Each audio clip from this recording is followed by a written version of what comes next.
ജലനിരപ്പ് ക്രമീകരിക്കുന്നതിന്റെ ഭാഗമായി പാലക്കാട് മലമ്പുഴ ഡാമിന്റെ ഷട്ടറുകൾ ഉയർത്തിയിരിക്കുകയാണ്. ഇന്ന് രാവിലെ 11 മണിയോടുകൂടിയാണ് മലമ്പുഴ ഡാമിന്റെ 4 ഷട്ടറുകളും 3 സെന്റിമീറ്റർ വീതം ഉയർത്തിയത്.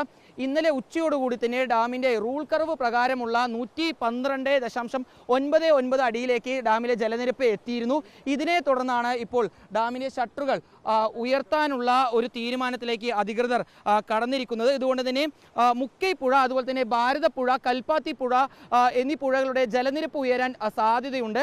ഈ പുഴകളുടെ തീരത്തുള്ളവർ അതീവ ജാഗ്രത പുലർത്തണമെന്നാണ് അധികാരികൾ അറിയിച്ചിട്ടുള്ളത്. ഇപ്പോൾ ഈ ഡാമിന്റെ അസിസ്റ്റന്റ് എഞ്ചിനീയർ ആയിട്ടുള്ള റഷീദ് സാർ നമ്മളോടൊപ്പം ചേരുന്നുണ്ട്. സാർ, ഇപ്പോൾ നിലവിൽ എത്ര സെന്റിമീറ്റർ വീതമാണ്? ഇപ്പോൾ 4 ഷട്ടറും 3 സെന്റിമീറ്റർ വീതമാണ് ഉയർത്തിയിരിക്കുന്നത്. നമ്മുടെ റൂൾ കർവ് 112.99 ആണ് ഓഗസ്റ്റ് 10 വരെ. അപ്പോൾ അത് കഴിഞ്ഞ് 113 കഴിഞ്ഞപ്പോഴാണ് നമ്മൾ തുറന്നത്. ഇപ്പോൾ നമ്മൾ 3 സെന്റിമീറ്റർ വീതം 4 ഷട്ടറും തുറന്നിട്ടുണ്ട്. കുറച്ച് കഴിഞ്ഞാൽ അത് നമ്മൾ കുറച്ചിട്ട് 1.5 സെന്റിമീറ്ററോളം ആക്കും. കൂടാതെ നമ്മൾ വൈദ്യുതിക്ക് വേണ്ടിയിട്ട് 400 കുസക്ക് വെള്ളം കൊടുക്കുന്നുണ്ട്. ഏകദേശം 2.5 മെഗാവാട്ട് വരെ വൈദ്യുതി ഉൽപ്പാദിപ്പിക്കാൻ പറ്റുന്ന തരത്തിൽ കൊടുക്കുന്നുണ്ട്. അടുത്ത ശനിയാഴ്ച വരെയാണ് നമ്മൾ വെള്ളം തുറന്നു വിടുകയും ശനിയാഴ്ച വൈകിട്ടാവുമ്പോഴത്തേക്ക് നമ്മുടെ റൂൾ കർവ് ചേഞ്ച് ആവും. അത് 113.48 മീറ്റർ ഹൈറ്റ് വരെ നമുക്ക് പോകാൻ പറ്റും. അങ്ങനെ ഇനി വലിയ മഴയൊന്നും വെള്ളം വന്നില്ലെങ്കിൽ നമ്മൾ ശനിയാഴ്ച അടക്കുക എന്നാണ്. പെട്ടെന്ന് വെള്ളം ഉയരാനുള്ളൊരു സാഹചര്യം എങ്ങനെയുണ്ടായത്? ഇപ്പോൾ കഴിഞ്ഞ കുറേ കാലങ്ങളായിട്ടുള്ള തുടർച്ചയായ മഴകൾ കാരണമാണ്. കാരണം കഴിഞ്ഞ വർഷം നമുക്ക് ഇത്രയും വെള്ളം കിട്ടിയിട്ടില്ല. ആദ്യമായിട്ടാണ് നമ്മളിപ്പോൾ കഴിഞ്ഞതിന് മുമ്പത്തെ വർഷം നമ്മൾ തുറന്നിരുന്നു. കഴിഞ്ഞ വർഷം നമുക്ക് ഇത്രയും വെള്ളം വന്നില്ലായിരുന്നു. അപ്പോൾ റൂൾ കർവ് ഇന്നലെ തന്നെ റൂൾ കർവ് 112.99 ആയി. ഇന്ന് രാവിലെ 11 മണിയായപ്പോൾ നമ്മൾ 3 സെൻറ്റിമീറ്റർ വീതം തുറന്നിട്ടുണ്ട്. കുറച്ച് കഴിഞ്ഞ് നമ്മളത് കുറച്ചിട്ട് 1.5 സെൻറ്റിമീറ്റർ വരെ ആക്കും. പ്രധാനമായി ഇപ്പോൾ മഴ കുറഞ്ഞിരിക്കുന്ന സാഹചര്യമാണ്. ഡാം തുറന്നിരിക്കുന്നു.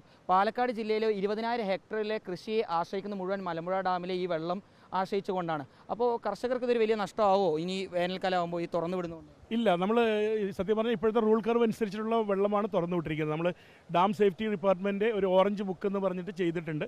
അതിൽ ഓരോ ഡാമിനും ഇത്ര ലെവൽ വരെ വെള്ളം കീപ്പ് ചെയ്യാം ഓരോ സമയത്ത്. ഇനി അടുത്തത് കൂടുന്നുണ്ട്. നമുക്ക് 113.48 ആകാം. നമ്മളതിന് മാക്സിമം കപ്പാസിറ്റി 115 മീറ്ററാണ്. അതിൽ 113.48 വരെ നമുക്ക് ഈ 10-ാം തീയതിക്ക് ശേഷം നമുക്ക് സ്റ്റോർ ചെയ്യാൻ പറ്റും. അപ്പോൾ വെള്ളം അത് കഴിഞ്ഞാൽ വീണ്ടും അത് റൂൾ കർവ് മാറിക്കൊണ്ടിരിക്കും. അപ്പോൾ കർഷകർക്ക് ഒരു പ്രശ്നം ഉണ്ടാവില്ല. നമുക്ക് കർഷകർക്ക് വേണ്ട വെള്ളം കൊടുക്കാൻ പറ്റും. അതുപോലെ ജലസേചനത്തിനും അതുപോലെ തന്നെ വാട്ടർ അതോറിറ്റിക്കും കൊടുക്കാനുള്ള വെള്ളമുണ്ടാവും. ഇപ്പോൾ ഇത് തുറന്നില്ലെങ്കിൽ നമ്മൾ KSEB കൊടുക്കില്ല. ഈ അഡീഷണൽ ഒഴുക്കിക്കൊള്ളുന്ന വെള്ളത്തിൻ്റെ ഒരു അംശം മാത്രമാണ് നമ്മൾ KSEB കൊടുക്കുന്നത്. തീരത്ത് താമസിക്കുന്നവർ ജാഗ്രത പുലർത്തണം. അറ്റ് പ്രസൻറ്റിൽ വലിയ ഇഷ്യൂ ഇല്ല. എന്നാൽ പോലും ചില സമയങ്ങളിൽ എവിടെയെങ്കിലും ബ്ലോക്ക് ആയത് കാരണം ജലനിരപ്പ് ഉയരാൻ ചാൻസ് ഉണ്ട്. അപ്പോൾ എന്തായാലും ഒന്ന് ശ്രദ്ധിക്കുക എന്നുള്ളതാണ്. നിലവിലെ സാഹചര്യ പ്രകാരം ഈ മാസം 11 വരെയാണ് ഈ ഡാമിന്റെ ഷട്ടറുകൾ ഉയർത്തി വെക്കുക. അതിനുശേഷം പിന്നീട് മഴ പെയ്തില്ലെങ്കിൽ റൂൾ കർവ് പ്രകാരമുള്ള ജലനിരപ്പ് അല്ലെങ്കിൽ ഡാമിന്റെ ഷട്ടറുകൾ താഴ്ത്തും എന്നാണ് ഉദ്യോഗസ്ഥർ നിലവിൽ അറിയിച്ചിട്ടുള്ളത്. ഏതായാലും മലമ്പുഴ ഡാം തുറന്നുകൊണ്ട് തന്നെ മുക്കൈപ്പുഴ, കൽപ്പാത്തിപ്പുഴ, ഭാരതപ്പുഴ എന്നീ പുഴകളുടെ തീരത്ത് താമസിക്കുന്ന ആളുകൾ ജാഗ്രത പുലർത്തണമെന്നാണ് അധികാരികൾ അറിയിച്ചിട്ടുള്ളത്. വീഡിയോ ജേർണലിസ്റ്റ് വിനൂസിക്കൊപ്പം reporter Iqbal Arkkal, in reporter, Palakkad.